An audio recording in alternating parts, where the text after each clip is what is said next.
Friends, welcome to our channel Saraswati study ranker. तो आज की वीडियो में हम क्लास 8 साइंस का chapter 3 synthetic fibres and plastics का पार्ट 4 लेके आए हैं। तो चलिए इसका पार्ट 4 स्टार्ट करते हैं। तो पिछले पार्ट में हम सारे सिंथेटिक फाइबर्स तो देख चुके हैं। अब हम सिंथेटिक फाइबर्स के कैरेक्टरिस्टिक्स भी देख लेते हैं। और वीडियो में आगे बढ़ने से पहले अगर आप हमारे चैनल पर नए हो तो प्लीज़ हमारे चैनल को सब्सक्राइब करिएगा और उसके बगल में जो बेल आइकन है उसे भी ज़रूर प्रेस करिएगा ताकि हमारे आने वाली वीडियोस की नोटिफिकेशन आपको सबसे पहले मिल जाए। और अगर आपको इस वीडियो से कुछ भी सीखने को मिलता है तो प्लीज़ इस वीडियो को लाइक करिएगा और अपने फ्रेंड्स और फैमिली के साथ इसे ज़रूर शेयर करिएगा। कोई भी डाउट्स होते हैं तो आप मुझे कमेंट सेक्शन में पूछ सकती हैं। तो चलिए स्टार्ट करते हैं हमारी वीडियो को। तो कैरेक्टरिस्टिक्स ऑफ सिंथेटिक फाइबर। तो चलिए अब हम देखते हैं सिंथेटिक फाइबर्स के क्या क्या कैरेक्टरिस्टिक्स हैं। तो चलिए देखते हैं।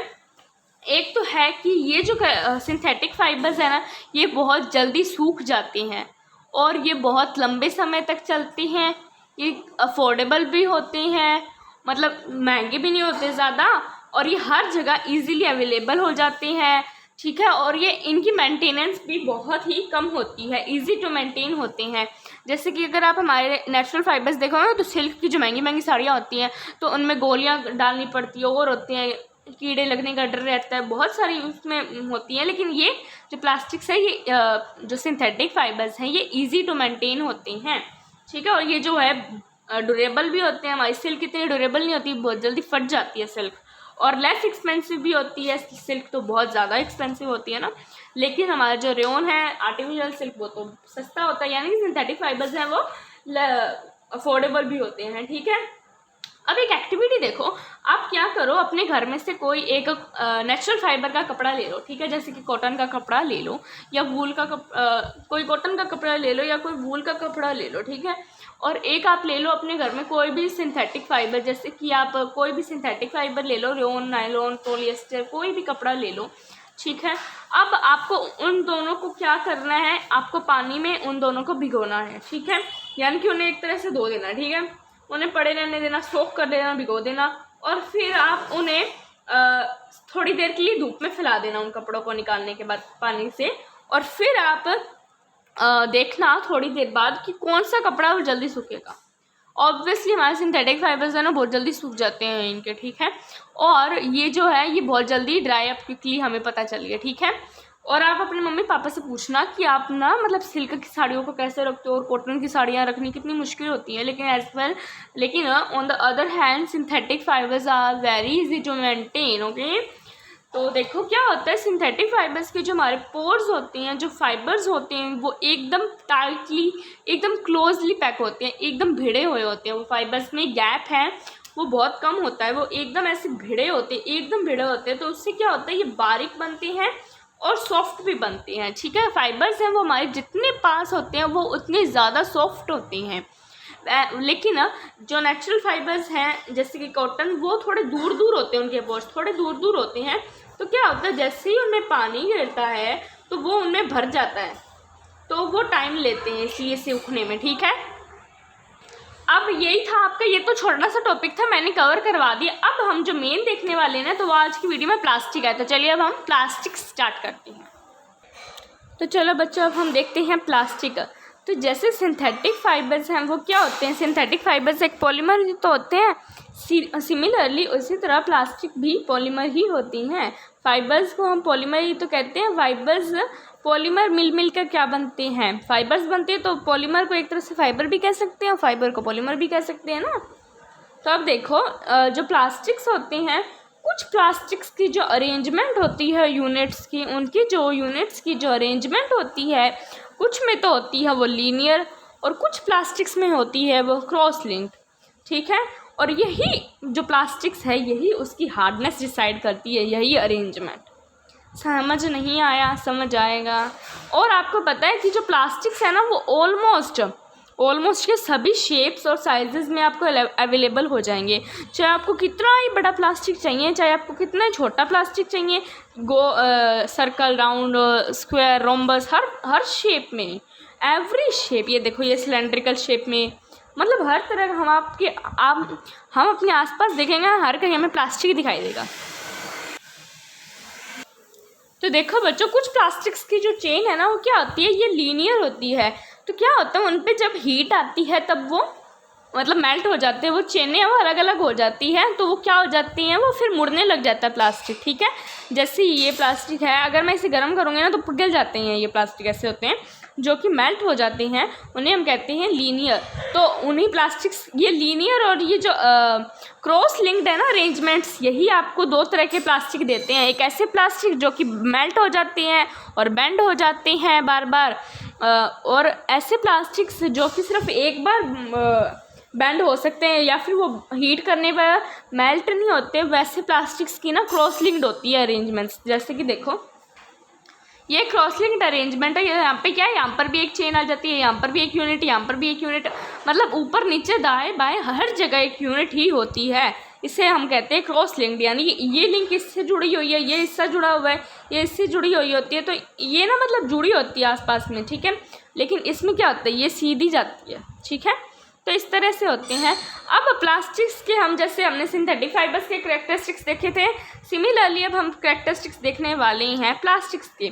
तो प्लास्टिक्स क्या है, वो प्लास्टिक्स को हम किसी भी शेप में मोल्डेड कर सकते हैं, हम प्लास्टिक को किसी भी ढांचे में ढाल सकते हैं।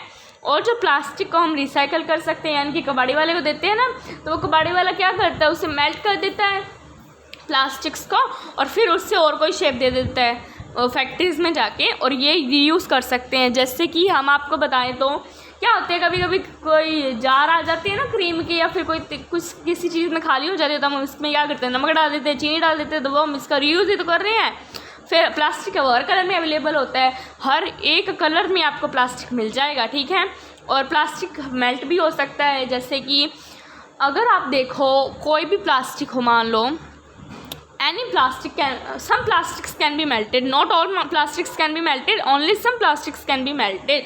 ऐसे प्लास्टिक जो मेल्ट हो सकते हैं उनकी एक अलग कैटेगरी है। अभी आप सोच रहे होंगे बार बार कैटेगरी की बात हो रही है, वो कैटेगरी कब आएगी, तो वो कैटेगरी बहुत जल्द आएगी। ठीक है, जैसे कि अगर हम बात करें पॉलीथीन है, अब पॉलीथीन नहीं, प्लास्टिक बोतल है, प्लास्टिक बोतल को जब हम हीट करेंगे तो वो पिघल जाएगी। ठीक है, वो पिघल जाएगी। ठीक है, फिर उन्हें हम शीट्स भी आती है, प्लास्टिक शीट्स भी आती हैं, और उनकी प्लास्टिक वायर्स भी आती है ना, आपको पता ही होगा, जो कॉपर वायर की जो इंसुलेशन है वो प्लास्टिक वायर से ही तो होती है। ठीक है, अब जो पॉलीथीन है, ये पॉलीथीन वर्ड ड्राइव हुआ है पॉली प्लस इथेन से, एथीन, पॉली प्लस इथेन। ठीक है, और ये क्या है, पॉलीथीन एक तरह का प्लास्टिक है। पॉलीथीन प्लास्टिक है, ये कॉमनली यूज़ होता है बैग्स बनाने के लिए। ओके, हम जो अपने घर में सारा दिन पॉलीथीन बैग्स हमारे घर में जो मिलती है, जो ये वही तो प्लास्टिक ही तो होती है। और ये प्लास्टिक एक तरह का प्लास्टिक होता है, पॉलीथीन प्लास्टिक के ही हमारे घर में पॉलीथीन बैग्स होते हैं। ठीक है, तो polythene is a type of plastic, okay, जिसका नाम है पॉलीथीन, और ये इसका ज़्यादातर हम पॉलीथीन बैग्स ही बनाते हैं। ठीक है, तो ये तो बात हो गई। ठीक है, प्लास्टिक के करैक्टरिस्टिक्स की वगैरह के, पॉलीथीन की सब बात हो गई। अब हम पढ़ने वाले हमारे प्लास्टिक है वो 2 कैटेगरीज में कैटेगराइज किए होते हैं। ठीक है, एक तो जिनमें लीनियर अरेंजमेंट्स होती है, क्रॉस लिंक अरेंजमेंट होती है। लीनियर वाले का एक अलग नाम है और क्रॉस लिंक वाले का एक अलग नाम है। ऐसे प्लास्टिक जो मेल्ट हो सकते हैं उनका एक अलग नाम है, और जो मेल्ट नहीं हो सकते उनका अलग नाम है। ठीक है, ऐसे प्लास्टिक जो रिसाइकल हो सकते हैं उनका एक अलग नाम है, और जो नहीं हो सकते उनका एक अलग नाम है। अब आप सोचते होंगे 6 नंबर हो गए, नाम हो गए, नहीं, ये 2 ही नंबर है। अभी बताती हूँ, समझो। तो अब मैं जो आपको कह रही थी, जो क्रॉस लिंक्ड होते हैं, कुछ लीनियर होते हैं, तो वो बताती हूँ। ऐसे प्लास्टिक्स जिनकी अरेंजमेंट है वो लीनियर होती है वो कहलाते हैं थर्मोप्लास्टिक्स। ऐसे प्लास्टिक्स जिनकी जो अरेंजमेंट है वो क्रॉस लिंक्ड होती है वो होते हैं thermosetting plastics. Okay, thermosetting plastic और थर्मोसेटिंग प्लास्टिक, ये 2 तरह के प्लास्टिक होते हैं। थर्मोसेटिंग प्लास्टिक एक ऐसे प्लास्टिक होते हैं जो कि गर्म होने पर, जो कि हीटिंग पर अपनी शेप है वो चेंज कर लेते हैं, या फिर वो और ज़्यादा हीट होने पर वो मेल्ट भी हो जाते हैं, और उन्हें हम इजीली बेंट कर सकते हैं, हम उन्हें इजीली मोड़ सकते हैं। इन्हें ऐसे प्लास्टिक्स को हम कहते हैं थर्मोप्लास्टिक्स। जैसे कि पॉलीथीन और पीवीसी है, ये प्लास्टिक्स हैं, लेकिन ये थर्मोप्लास्टिक्स के प्लास्टिक्स हैं। ओके, पॉलीथीन एंड पीवीसी ये दो तरह के थर्मोप्लास्टिक्स होते हैं। वहीं थर्मोसेटिंग प्लास्टिक्स कैसे प्लास्टिक्स होते हैं जो कि सिर्फ एक बार ही अपनी ढांचे में डलते हैं, जिनकी जो हीटिंग पे जो ना ही तो सॉफ्ट होते हैं और ना ही वो अपनी शेप चेंज करते हैं। ऐसे प्लास्टिक्स को हम कहते हैं थर्मोसेटिंग प्लास्टिक्स। जैसे बेकेलाइट और मेलामाइन है, ये दो तरह के थर्मोसेटिंग प्लास्टिक्स होते हैं। जैसे कि यूटेंसिल्स ऑफ जो हैंडल होते हैं ना, हमारे बर्तनों के जो हैंडल्स आपने देखे होंगे, वो थर्मोसेटिंग प्लास्टिक्स के ही बने होते हैं। जैसे हमारे घर में जो बच्चे टॉयज़ लाते हैं, वो डॉल्स वगैरह वगैरह लाते हैं ना, वो सब जो प्लास्टिक्स बने होते हैं ना, वो प्लास्टिक की होती है, वो थर्मोप्लास्टिक की होती है। और ये जो पॉलीथीन आप सामान डालने के लिए लाते हो, ये भी क्या है, पॉलीथीन प्लास्टिक ही तो है। और ये जो कोम्ब है, अगर आप वो उसे ना ऐसे करोगे तो वो मुड़ जाता है। अब मैं अगर आपको जस्ट अपने हाथ का एग्जाम्पल, हाथ में जो मेरे पास चीज़ है उसका एग्जाम्पल दूँ ना, तो उसमें भी एक थर्मोप्लास्टिक है और एक थर्मोसेटिंग प्लास्टिक है। कैसे, मैं समझाती हूँ। ये एक मार्कर है, ठीक है। ये मार्कर को मैं अगर ये वाली जो चीज़ देखो आप, ठीक है, इससे मैं कितना भी कोशिश कर लूँ ये अपनी शेप को चेंज नहीं करेगी। मैं इसे कितना भी ज़ोर लगा लूँ ये टूटेगी नहीं, ठीक है, टूट जाएगी। अगर मैं इसे बहुत ज़्यादा ज़ोर लगा लूँगी ना तो ये टूट ही जाएगी, लेकिन ये मुड़ने से रही। तो ऐसे प्लास्टिक जो कि बेंट नहीं होते, अगर वो टूट ही जाते हैं, अगर हम उन्हें बहुत ज़्यादा ही प्रेशर के साथ अगर हम कोशिश करें उन्हें बेंड करने की, तो वो बेंट तो नहीं होने वाले, वो टूट ही जाएंगे। इसे कितना ही कोशिश कर लूँ ये टूट भले जाएगा, लेकिन ये बेंट नहीं होगा। वहीं ये इसका एक कैप है, ये देखो आप, ये इसका ये देखो, ये तो इजीली बेंट हो पा रहा है। आई कैन अप्लाई, इसे बिना प्रेशर के साथ मैं इसे अप्लाई भी कर पा रही हूँ, और इसे अगर मैंने आग में डाल दिया ना तो इसकी शेप भी चेंज हो जाएगी। ऐसे प्लास्टिक्स को हम कहते हैं थर्मोप्लास्टिक्स। ये थर्मोप्लास्टिक है और ये थर्मोसेटिंग प्लास्टिक है। ये नहीं टूट रहा बच्चों, ये नहीं टूटने वाला, ठीक है। हाँ, तो अब देखो, जैसे कि कॉम्ब हो गए, टॉयज हो गए, और ये क्या है, थर्मोप्लास्टिक्स होते हैं। और ऐसे प्लास्टिक जैसे कि हैंडल्स हो गए, हमारे बर्तनों के जो हैंडल्स होते हैं, ये सब थर्मोसेटिंग प्लास्टिक्स होते हैं, ठीक है। थर्मोप्लास्टिक्स की जो अरेंजमेंट होती है वो लीनियर होती है, वहीं थर्मोसेटिंग प्लास्टिक्स की क्रॉस लिंक्ड होती है। और बेकेलाइट है, वो इस एक तरह का है, और ये बेकेलाइट और मेलामाइन, ठीक है। और अगर आप देखोगे स्विचेस होते हैं, तो स्विचेस हैं वो भी एकदम टाइट होते हैं। हमारे घर के जो स्विच बोर्ड्स होते हैं ना, उसके जो स्विचेस होते हैं वो भी टाइट होते हैं, तो वो भी हमारे बेकेलाइट का ही बना होता है। और ये मेलामाइन है, ये भी एक तरह का होता है, ये फ्लोर्स बनाने के लिए और वैसे कामों में आता है, फ्रिज वगैरह बनाने के लिए। फ्रिज की बॉडी है वो भी प्लास्टिक की तो है, ठीक है। और थर्मोप्लास्टिक्स है वो रिसाइकल हो सकते हैं, वो मेल्ट भी हो सकते हैं, वो अपनी शेप भी चेंज कर सकते हैं, ठीक है। यानी कि इन्हें तो आप अपने वो बेच सकते हो, रिसाइकल करवा सकते हो, वहाँ पर रद्दी वाले को बेच सकते हो, लेकिन ये थर्मोसेटिंग प्लास्टिक है ना, वो नहीं लेने वाला, ठीक है। और ये मेल्टेड भी नहीं, ये ना ही मेल्ट हो पाते हैं और ना ही ये अपनी शेप चेंज करते हैं। इन्हें सिर्फ हम एक बार ही उनकी शेप चेंज कर सकते हैं। आपको एग्जांपल दे देते, यहाँ पर आपकी बुक में दिए हुए हैं। ये एक प्लास्टिक की प्लेट है, फोकस नहीं कर रहा, तो देखो बच्चों, ये एक प्लेट है, ठीक है। ये एक स्विच बोर्ड है, ये क्या है पता नहीं,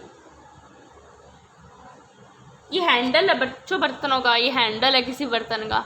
ये भी प्लेट है, ये कोई ट्रे है। तो ये सब क्या थर्मोसेटिंग प्लास्टिक है। इन्हें अगर आप बहुत ज़्यादा जोर लगाने के बाद भी बेंट करने की कोशिश करोगे तो टूट भले जाएंगे, लेकिन ये बेंट नहीं होने वाले। और यही आपका ये प्लास्टिक का डब्बा है और ये वायर है, ठीक है। इन्हें आप इजीली बेंट कर सकते हो, ठीक है। जैसे आप अपनी चार्जर्स की वायर होते हैं, उन्हें आप कैसे ऐसे ऐसे करके 1 सेकंड में रख देते हो ना, लेकिन वहीं आप स्विच बोर्ड को ऐसे करके दिखाओ, या फिर वो जो प्लास्टिक का जो ऊपर वाला आता है ना अडेप्टर को आप मोड़ के दिखा दो, नहीं मोड़ पाओगे। वहीं आप वायर को मोड़ना चाहोगे तो मोड़ दोगे, आसानी से ऐसे ऐसे रोल भी करके रख देते हो आप तो, ठीक है। तो वहीं जो उसका अडेप्टर होता है वो तो होता है थर्मोसेटिंग प्लास्टिक का, और जो वायर होती है वो उसकी होती है थर्मोप्लास्टिक्स, ठीक है। अब आपकी बात यही है, आज की वीडियो में तो बस इतना ही करेंगे। ये बाकी का जो चैप्टर है ना, ये हम अगली वीडियो में, हमारे अगले पार्ट में कवर अप करने वाले हैं। क्योंकि क्या है ना, अब एक बार में मैं आपको अभी एक इतना ज़्यादा लंबी वीडियो हो जाएगी ना, तो आपसे देखी नहीं जाएगी। तो फिर अभी आप क्या है, आप आज की वीडियो के लिए बस इतना ही। मैं मिलती हूँ आपसे इसके नेक्स्ट पार्ट में, जिसमें हम कवर करने वाले हैं इसका बाकी के चैप्टर। तो आज की वीडियो के लिए बस इतना ही। मैं मिलती हूँ आपसे इसकी नेक्स्ट वीडियो में। तब तक के लिए bye guys, lots of love.